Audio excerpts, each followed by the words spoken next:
Hey guys, welcome back to another episode. Today we are installing a switch controller for the solar modules. So I'm going to have two strings running through this, and this is a pre-made D-Hool just breaker set.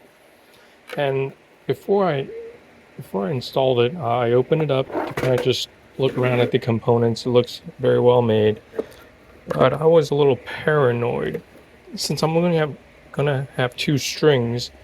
Normally what you would do is you put in the inputs here and the outputs here.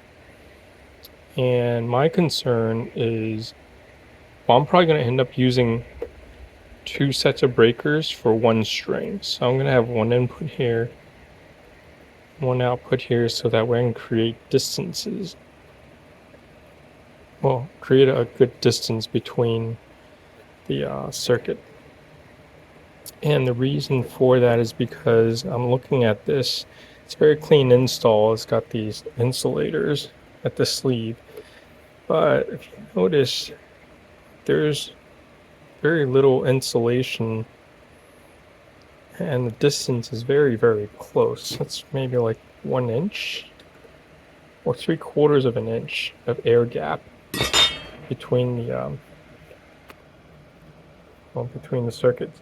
And because I'm going to be running, solar tends to run a very high voltage and it's direct current, so it has a very high tendency to arc and ionize. So what I'm going to do is I'm going to take some electrical tape and just cover them to improve the insulating factors. Alright, I can't do it with one hand, so I'll come back. So there's the after. I just put some vinyl electrical tape over the exposed conductive areas. I did that for the bottom, and of course I'm going to do the same for the top. Yeah.